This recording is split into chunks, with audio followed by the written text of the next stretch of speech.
함께 보실 말씀은 시편 31편 말씀입니다. 시편 31편 구약성경 822면부터 시작되고요. 시편 31편 다윗의 시 인도자를 따라 부르는 노래라는 제목으로 되어 있고요. 1절부터 24절까지 나눠서 한 절씩 보시겠습니다. 1절 여호와여 내가 주께 피하오니 나를 영원히 부끄럽게 하지 마시고 주의 공로로 나를 건지소서.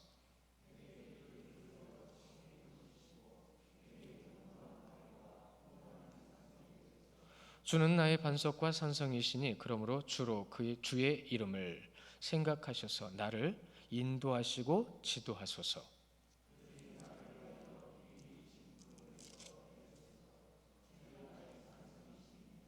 내가 나의 영을 주의 손에 부탁하나이다. 진리의 하나님 여호와여 나를 속량하셨나이다.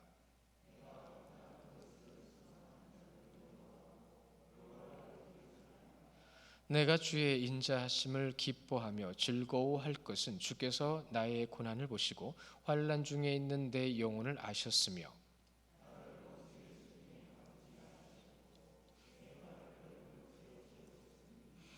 여호와여 내가 고통 중에 있사오니 내게 은혜를 베푸소서. 내가 근심 때문에 눈과 영혼과 몸이 쇠하였나이다.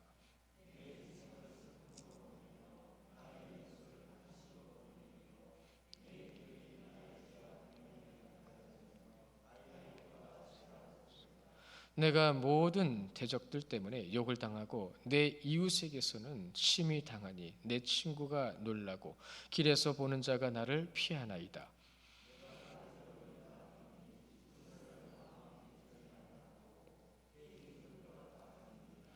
내가 무리의 비방을 들었으므로 사방이 두려움으로 감싸였나이다. 그들이 나를 치려고 함께 의논할 때에 내 생명을 빼앗기기로 꾀하였나이다.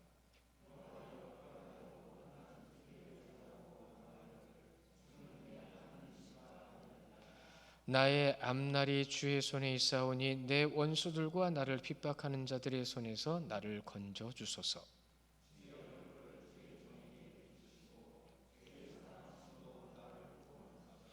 여호와여 내가 주를 불렀사오니 나를 부끄럽게 하지 마시고 악인들을 부끄럽게 하사 수월에서 잠잠하게 하소서.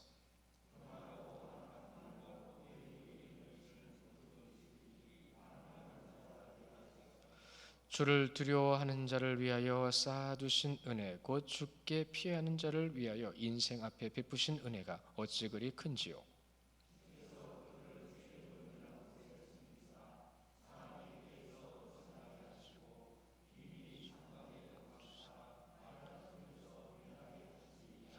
여호와를 찬송할지어다. 견고한 성에서 그의 놀라운 사랑을 내게 보이셨음이로다.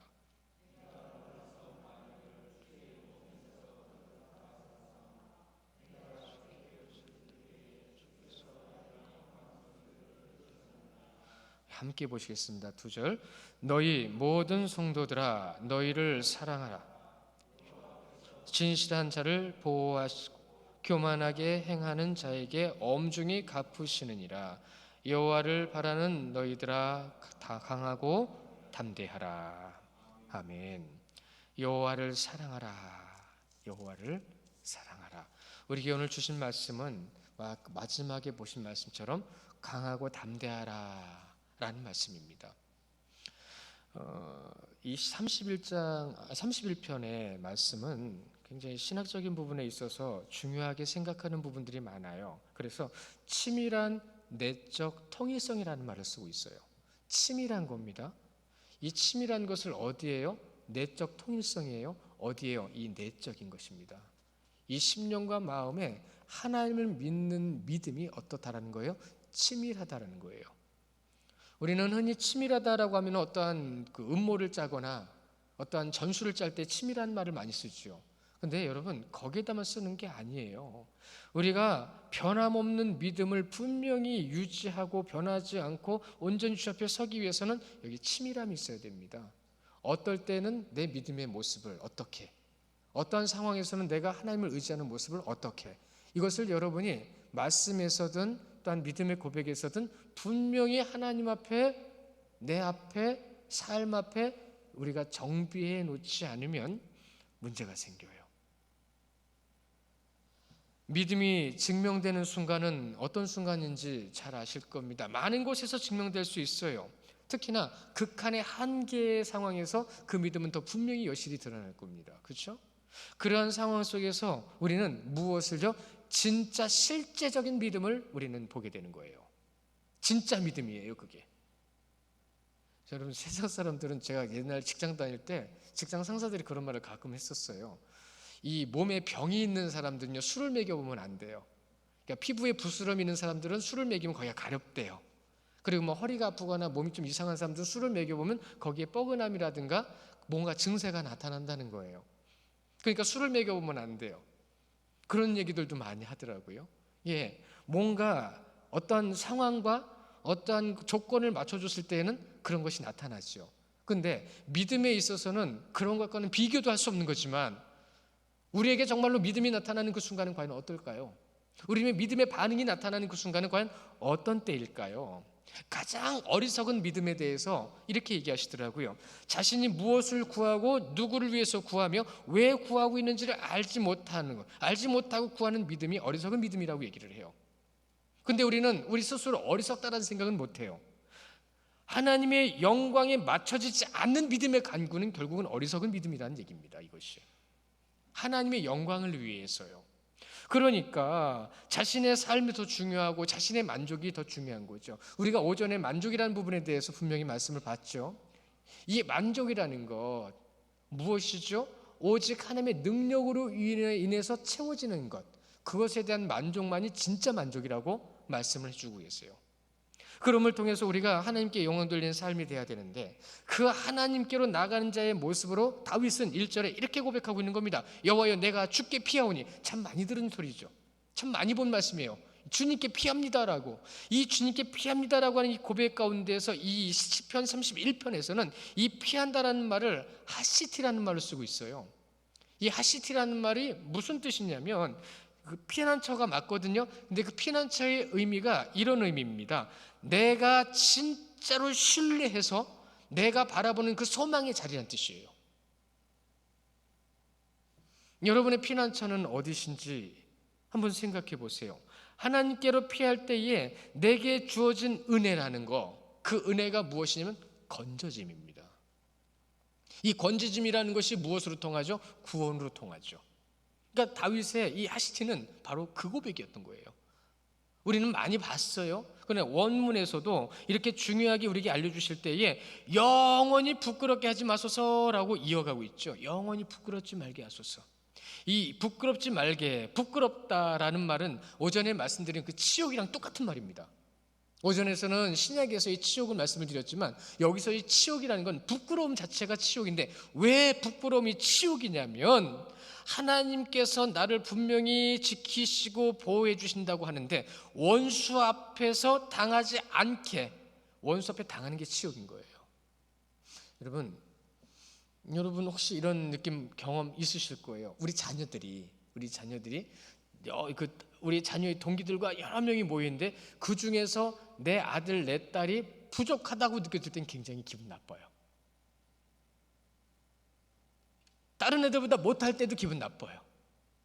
근데 어떠한 실력에 대해서 기분 나쁜 건 그럴 수도 있겠지만, 그들에게 배신을 당하고요, 그들에게 뭔가 고통을 당할 때는 치욕 이상입니다. 분개가 나죠. 어떻게 내 자식한테 그럴 수 있어? 여러분, 이 치욕의 의미는 하나님께서 우리에게 그렇게 느끼신다는 거예요. 그럼 우리는 그 치욕을 당하는 자리에 있어야 될까요? 당하지 않는 자리에 있어야 될까요? 부끄럽지 말게 하소서라는 말이 하나님께 요구하는 겁니다. 나는 당신의 자녀이기 때문에 나를 부끄럽게 하지 마소서. 당신은 하나님이시니이다. 주를 의로 나를 건져주소서. 주의 의로, 그것이 하나님의 의입니다. 왜요? 하나님의 의라는 것은 무엇이죠? 당신의 말씀이 이루어지게 하는 것이 하나님의 의입니다. 그런데 우리가 부끄러운 모습과 연약한 모습과 그러한 모습을 가지고 있음에도 불구하고 하나님께서는 우리에게 그 약속을 지켜주시죠. 당신은 끝까지 약속을 지키시는데 우리는 약속을 지키고 있을까요? 안 지키고 있을까요? 그는 각자 알아서 대답하세요. 다 다르니까요. 그런데 그것을 치욕이라고 말하는 다윗의 입장에서 치욕이지만 하나님 입장에서는 어떤 것일까요? 우리는 어리석은 믿음이 되면 안 됩니다. 우리는 하나님을 부끄럽게 만들면 안 됩니다. 하나님께서 인간과 맺은 이 언약 관계라는 것이 바로 하나님의 의를 전제로 한 거예요. 내가 너희에게 나를 보여주지 않았느냐. 그러니까 내가 믿음의 대상이다라는 걸 보여주셨어요. 그것을 보여주시고 하나님의 긍휼하심, 여러분 기억나시죠? 우리를 구원하실 때 우리가 행한 바 의로운 행위로 말미암지 아니하고 긍휼을 따라 오직 그의 긍휼하심을 따라 중생의 씻음과 성령의 새롭게 하심을 하셨나니라고 하셨어요. 오직 그 긍휼하심을 따라서요. 긍휼이 없으면 아무것도 아닙니다. 여러분 긍휼의 말을 동의어로 똑같은 말이 또 있어요. 그게 바로 은혜입니다. 그분의 은혜가 아니고는, 그분이 우리를 불쌍히 여기시지 않고는 우리는 구원받을 수가 없어요. 그 긍휼하심이 하나님의 의라는 겁니다. 선배 목사님 중에서 제가 차를 운전할 일이 가끔 많아요. 뭐 신방도 갔다 오고 교회 물품도 사고 뭐 이렇게 무슨 일을 하려면. 근데 이번 주에도 일이 있어서 나갔다 오는 길에 그 기독교 극동방송에서 제가 잘 아는 분은 아닌데 그분 설교를 딱 그 시간대에 많이 듣게 돼요. 기가 막히게. 굉장히 차분한 분이세요. 굉장히 차분하고, 그리고 말씀을 전할 때마다, 근데 솔직히 어떨 땐 좀 졸려요. 너무 차분해서. 그 정도로 차분한 분이세요. 그리고 별로 이렇게 굴곡이 없어요. 여러분이 하나님의 말씀대로 그 뜻을 따라 살아가야 됩니다. 이 톤으로 계속 나가세요. 그런데 이번 주에 제가 너무 놀랐어요.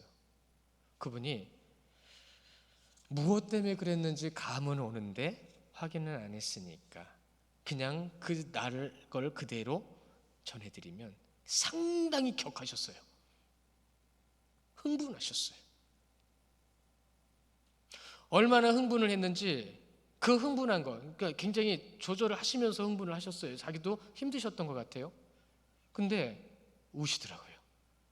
이 방송으로 설교가 나오는데 설교, 방송 설교로 나오는 그 설교에 우는 분은 처음 봤어요. 막 울먹이는데 그 울먹임의 이유가 뭐냐면 구원은 오직 하나님을 온전히 믿는 자에게 주시는 겁니다라는 거. 그게 핵심이에요. 하나님을 믿는 자의 모습이 어떠해야 되는지 아시지 않습니까? 하면서 우시는 거예요. 여러분이 정말로 하나님을 제대로 믿고 그 뜻을 따라서 주님의 십자가를 붙들고 있다라고 한다면 굉장히 울먹이시는 거예요. 잘은 몰라도 그 믿음의 현실이 그 교회 안에서 현실이 보이셨던 것 같아요. 굉장히 긴 설교인데도 거의 3분의 1을 울먹이시는 거예요. 그러니까 그분은 울먹이시면서 막 설교하는데 저는 거기에 감동을 받는데 아내는 옆에서 졸더라고요. 피곤하니까. 사람마다 달라요. 그래서 제가 그랬죠. 우리 목사님 울먹이시더라고 했더니 아내가 물어보더라고요. 진짜? 언제? 당신 졸을 때. 네, 그렇습니다. 몸이 피곤하면 다 느낄 수 없을 수도 있어요. 다 바라볼 수 없을 수도 있어요. 그게 우리 연약함과 부족함일 수 있어요. 그러나 알고 있잖아요. 우리는 그것을 다 알고 있잖아요. 여러분 알고 계시지 않습니까? 참된 목자의 목소리였어요. 듣고 싶은 것만 들려주면 안 된다는 얘기.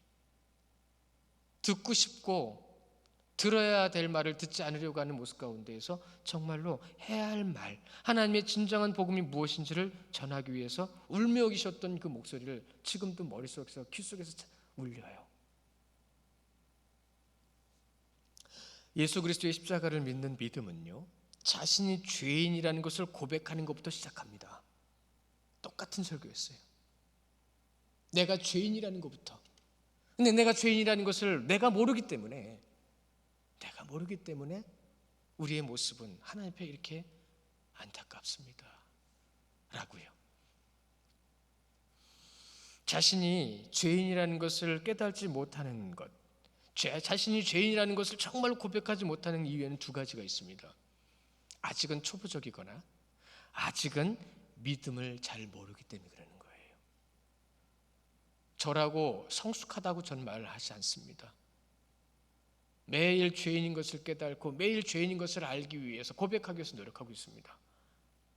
말투에서, 행동에서, 생각에서 우리는 완전할 수 없는 존재이기 때문에 그러한 것을 항상 깨어서 그러면 그것이 깨어서 나타나는 자리에서 그것이 실질적인 내 삶의 모습 가운데 어떻게 나타나냐면 여러분 오전의 말씀과 똑같은 고백입니다. 헌신과 희생과 사랑, 섬김, 그것은 오직 주님이 보여주신 겸손으로.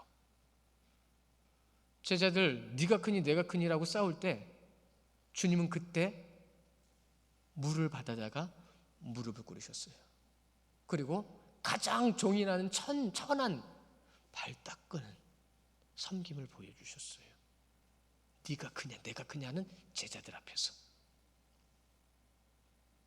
사랑하는 성도 여러분, 겸손하지 않은 이들은 얼마나 많은 문제와 상처들을 만들어내고 있는지 아십니까? 라는 질문을 던지시더라고요. 그러니까 문제를 만드는 것은 결국은 무엇 때문이라는 거예요? 겸손하지 않기 때문이라는 거죠. 주님은 문제를 만들어 놓으신 것이 아무것도 없습니다. 진실을 보여주셨어요. 안식일에, 지금으로 따지면 주일이잖아요. 먹을 것을 먹으러 다니셨고 병자를 고치러 다니셨고, 그럼에도 불구하고 주일에 대한 이상한 개념이 많이 남아있어요. 우리가 정말로 주님을 믿는 믿음 안에서 내가 듣고 싶은 건 말만, 또한 그 내용만을 원한다라고 한다면 그 자리에서 여러분 모든 거 다 내려놓으십시오. 그냥 내가 듣고 싶은 말만 듣고 하고 싶은 것만 하고 싶으신 분들은 저한테 개인적으로 와서 다 내려놓겠다고 얘기하십시오. 그것 때문에 하나님 앞에 치우기 때문에 안 됩니다. 하나님을 욕되게 하면 안 됩니다. 교회된 모습으로서 이것이 교회다라는 것을 선배된 모습과 신앙의 깊은 연륜을 가지고 나타내 주셔야 될 위치에서도 차라리 백인종을 하는 게 낫습니다. 자리가 구원을 주는 것이 아니고 권세가 구원을 주는 것이 아닙니다. 저는 솔직히 오해는 하지 말고 들으세요. 대통령 선거할 때마다 저 사람들 왜 대통령 되려고 그러는 거야? 라는 생각을 참 많이 해요. 진짜 사명감이 있을까라는 궁금증입니다. 진짜 이 나라를 사랑하고 이 민족을 사랑하는 사람일까라는 생각 때문에 그렇습니다. 이거 지금 정치 얘기하는 거 아닙니다. 여러분들에게 지금 짐을 지어드리는 거예요. 무슨 짐이죠? 그들을 위해서 기도해 주시라고요. 이 사람이 됐든 저 사람이 됐든 큰 변화는 없어요. 이 나라는 하나님께서 이끌어 가십니다. 여러분의 기도를 따라서 여러분의 믿음을 통해서 하나님은 일하십니다. 구원을 주시는 분은 하나님뿐이시라는 거죠. 십자가 없는 예배는 예배가 아닙니다. 겸손이 없는 헌신과 섬김은 아무 의미가 없어요. 그런데 그것 때문에 오히려 부끄러운 자리에, 치욕의 자리에 내몰리게 된다고 한다면 그것에 대한 구원의 확신을 아무도 장담할 수 없어요. 내가 주께 피하오니, 이 주님께로 피하고자 하는 이 다윗의 고백에 내 목숨을 걸고 하나님께로 나가겠나이다 라는 고백입니다. 내가 피할 곳은 오직 하나님뿐입니다 라는 고백입니다. 그렇기 때문에 그 외에는 모든 것이 죽음이로다. 모든 것이 은혜요, 모든 것이 은혜로다. 다윗은 지금 그걸 고백하고 있는 거예요. 그 은혜가 아니고는 우리는 구원받을 수가 없지요. 주의 공로로 나를 건지소서. 의죠, 하나님의 의죠. 세상의 그 어떤 것으로도 해결하거나 벗어버릴 수 없는 죄의 고통 앞에서 다윗은 이렇게 고백합니다. 내게 귀를 기울여 속히 건지시고 내게 견고한 바위와 구원의 산성이 되소서. 알고 있지만 다윗의 고백은 솔직히 말하면 우리보다 더 믿음의 고백입니다. 진짜 믿음의 고백입니다. 내게 귀를 기울여라고 하는, 지금 나와 함께 계심이라는 뜻 듣고 계시죠? 듣고 계시잖아요. 그 누구도 무너뜨릴 수 없고 경관산성이신 나의 하나님, 당신뿐입니다. 실제적인 나의 하나님인 거예요. 내가 지금 살아계신 하나님 앞에 지금 말씀드리고 있는 거예요. 그 말씀드리고 있는, 또한 그것을 듣고 계신 살아계신 하나님 앞에서 그의 기도의 모습, 오랜 삶 속에서 변하지 않는 다윗의 고백이죠. 나의 산성이시오, 나의 피난처시오, 나의 반석이시오, 나의 놀이시오, 나의 찬양이시오. 하나님께서 함께 하신다는 이 다윗의 고백은 모든 승리한 곳에서 똑같이 동일하게 고백되어졌습니다. 나를 지키시고 이끄시고 승리하게 하시는 하나님, 변함없는 고백, 그의 삶 속에서 한 번도 변함이 없는 고백. 그래서 저는 제가 믿음이 없는 걸 거기서 확인해요. 믿음이 없는 걸 거기서 확인해요. 또 이러한 탄성을 내뱉을 때마다 제가 믿음이 없음을 제가 보는 거예요. 여기서 중요한 선언, 주의 이름을 생각하셔서라고 되어 있죠. 주의 이름을 생각하셔서. 오전에는 시편 23편 1절의 말씀, 여호와는 나의 목자시니 내게 부족함이 없음이로다라고 말씀하셨죠. 그런데 3절로 가면 뭐라고 말씀하시죠? 내 영혼을 소생시키시고 자기 이름을 위하여 의의 길로 인도하시는도다. 이름이라는 말, 성경에서 나오는 이름이라는 말은 그분의 성품과 인격을 얘기하는 거예요. 그러니까 하나님의 성품과 인격은 어떤 거죠? 전지전능하신 분이시잖아요. 그러면 그 이름으로 인하여 내 영혼을 소생시켜 주옵소서라고 하는 정당한 권리 요구입니다. 왜요? 내가 주님의 자녀니까. 그런데 우리는 그걸 받을 만한 자격이 없는 자들이에요. 다윗은 한꺼번에 그 모든 것을 다 고백하고 있어요. 유일하시고 전능하신 하나님께서 인도하시고 지도하실 줄 믿나이다. 이 주의 이름이라는 말을 의역해서 의미상 번역하면 이렇게 되는 거예요. 우리 말씀 한 절 같이 볼까요? 이사야서 55장 13절 말씀입니다. 여기에 보시면 먼저 말씀부터 보죠. 55장 13절 말씀 시작. 잣나무는 가시나무를 대신하여 나며 화석류는 찔레를 대신하여 날 것이라. 이것이 여호와의 기념이 되며 영영한 표징이 되어 끊어지지 아니하리라. 이것이 이사야서 55장 13절 말씀인데요, 여기 보면 가시나무가 나옵니다. 그리고 나서 화석류가 나옵니다. 또한 거기서 잣나무와 화석류, 그리고 가시나무와 찔레가 나오죠. 가시나무와 찔레는 죄인들을 얘기하는 거예요. 그리고 나서 잣나무와 화석류는 하나님의 회복하심을 얘기하는 겁니다. 그러니까 잣나무는 가시나무를 대신한다는 겁니다. 누구를요? 죄인, 구원받지 못할 자들로 구원받을 자들을 세워주신다는 얘기예요. 찔레와 화석류도 똑같습니다. 그런데 누구의 이름으로요? 여기서는 좀 다른 말씀을 쓰시는 것이 무엇이냐면 기념이라는 말을 쓰십니다. 이 기념이라는 말이 여호와의 인격과 성품을 담고 있는 말이에요. 나를 기념하라, 나를 기억하라. 아무리 악인이 공격하고 우리를 힘들게 할지라도 우리를 보호하시고 인도하시는 분은 하나님이시니 그 하나님께서 누구를 세우신다는 얘기죠? 여러분을 세워주실 줄 믿으시기 바랍니다. 우리를 믿는 자들을 세워주신다는 거예요. 오늘 5절의 말씀에 보시면 내가 나의 영을 주의 손에 부탁하나이다. 진리의 하나님 여호와여 나를 속량하셨나이다. 내가 나의 영을 주의 손에 부탁하나이다. 여기서 많이 들어보시지 않았나요? 누가복음 23장 46절 말씀입니다. 누가복음 23장 46절 함께 보실게요. 시작. 주께서 큰 소리로 불러 이르시되 아버지 내 영을 아버지 손에 부탁하나이다 하고 이 말씀을 하신 후에 숨지니라. 내 영혼을 누구에게요? 아버지께요. 또 한 절 보실까요? 사도행전 7장 59절 말씀이죠. 함께 봅니다. 시작. 그들이 돌로 스데반을 치니 스데반이 부르짖어 이르되 주 예수여 내 영혼을 받으시옵소서. 같은 말씀입니다. 다윗이 고백한 나의 영을 주의 손에 부탁하나이다. 아버지 손에 나를 부탁하나이다. 내 영혼을 받으시옵소서. 그 영과 생명을 주장하시는 분이 누구신지를 분명하게 고백하고 있는 거예요. 우리의 생명과 우리의 삶을 주장하시는 분이 누구신지 여러분은 분명히 고백하셔야 돼요. 그것이 우리에게 지금 주님께서 말씀하시는 메시지입니다.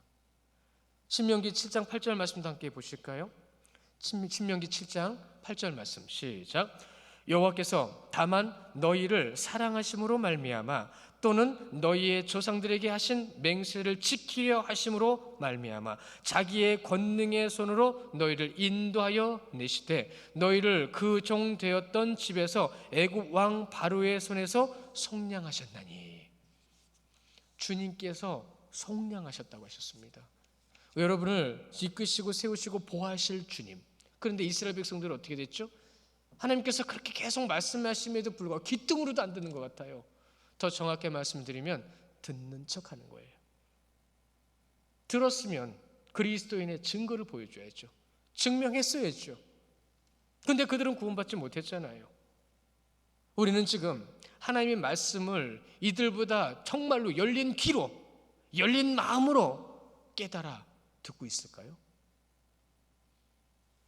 깨어있는 자의 모습이라고 하셨습니다. 우리도 이와 같은 고백이 있기를 원하는데요. 우리 말씀 성경을 보고 한번 같이 읽어보겠습니다. 6절부터 8절 말씀이에요.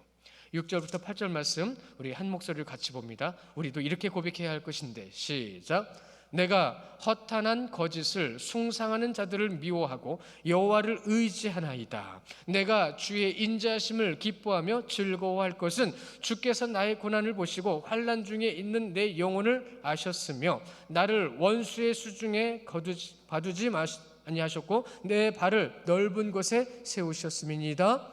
아멘. 원수의 수중에 가두지 아니하셨다. 나의 발을 넓은 곳으로 인도하셨다. 여러분의 삶의 고백이요, 믿음의 고백이 이렇게 나타나야 되는데 성도임을 증명해 주는 고백이 되겠죠. 그렇죠? 성도임을 증명해 주는 질문들을 또 드려볼까요? 어떠한 모습과 또한 어떠한 상황과 어떠한 고백의 자리에 계십니까? 그 자리에서 여러분은 어떤 고백을 하고 계시냐는 거예요. 자, 우리 또 말씀 시편 119편 71절 말씀 같이 보실 건데요. 이 말씀의 의미도 꼭 기억하셔야죠. 시작. 고난 당한 것이 내게 유익이라 이로 말미암아 내가 주의 율례들을 배우게 되었나이다. 아멘. 고난이 없으면 주님을 찾지를 않아요. 고난이 없어 평안할 때 더 기도하라고 자꾸 말씀드리잖아요. 평안할 때 더 찬양하라고 말씀을 드리고 평안할 때 더 말씀을 많이 보시라고 말씀을 드리잖아요. 그러면 여러분에게 펼쳐질 앞으로의 삶의 모든 순간 속에서 하나님의 놀라운 지혜가 나타나게 돼 있습니다.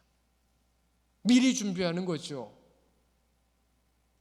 혹시라도 여러분이 지금 어떤 상황에 처해 있는지 모르겠지만 우리 이 말씀 가운데 찾아보시길 원해요.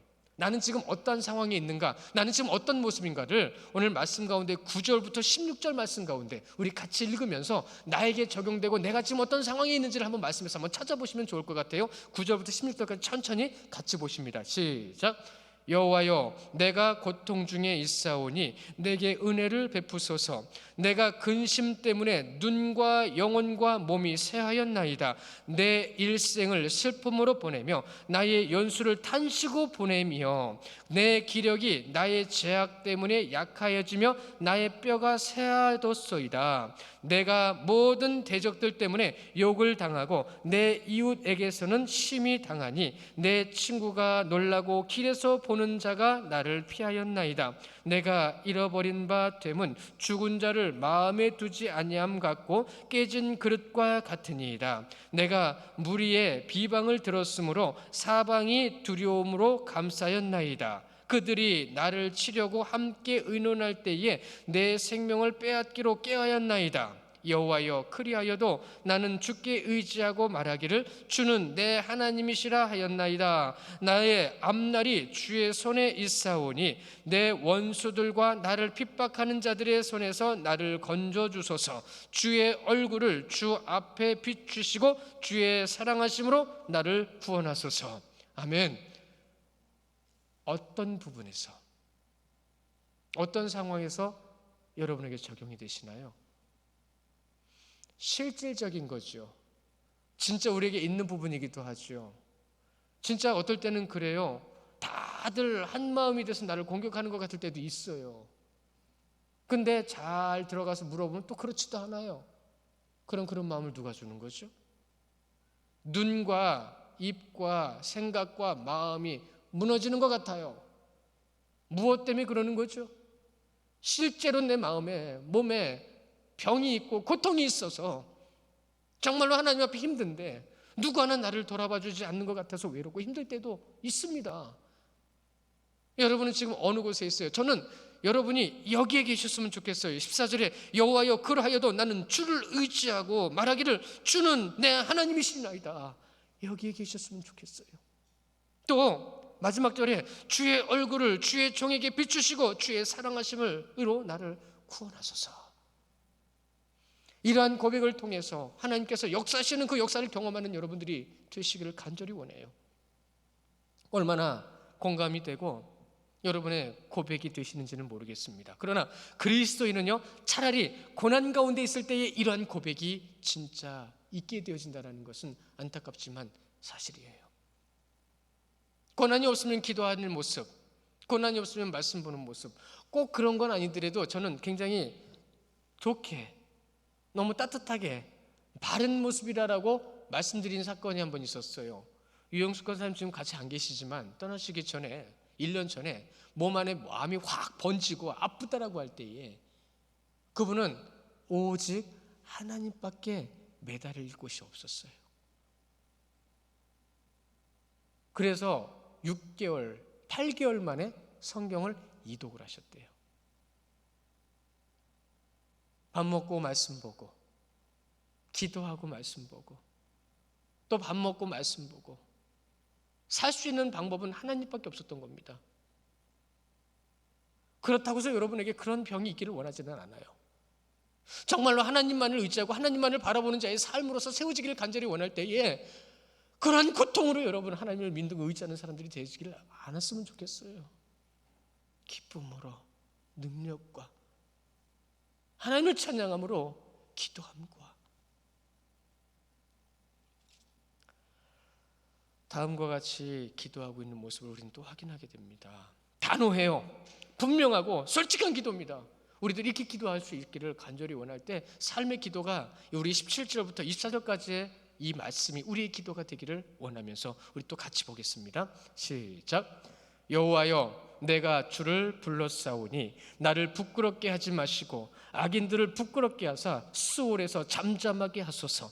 교만하고 완악한 말로 무례히 의인을 치는 거짓의 입술이 말을 못하는 자가 되게 하소서. 주를 두려워하는 자를 위하여 인생 앞에 베푸신 은혜가 어찌 그리 큰지요. 주께서 그들을 주의 은밀한 곳에 숨기사 사람의 꾀에서 벗어나게 하시고 비밀이 장막에 감추사 말 다툼에서 면하게 하시리이다. 여호와를 찬송할지어다. 견고한 성에서 그의 놀라운 사랑을 내게 보이셨음이로다. 내가 놀라서 말하기를 주의 목전에서 끊어졌다 하였사오니 내가 주께 부르짖을 때에 주께서 나의 간구하는 소리를 들으셨나이다. 너희 모든 성도들아 여호와를 사랑하라. 여호와께서 진실한 자를 보호하시고 교만하게 행하시는 자에게 엄중히 갚으시니라.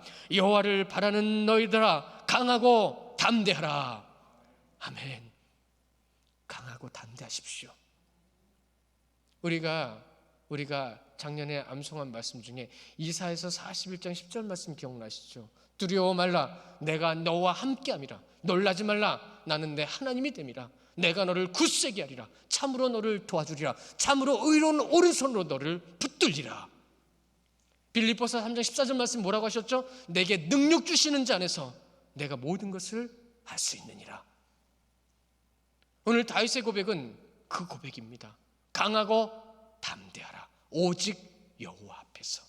이번 한 주간도 그렇게 강하고 담대함으로 승리하신 우리 귀한 성도님들 되시기를 주님의 이름으로 축원합니다.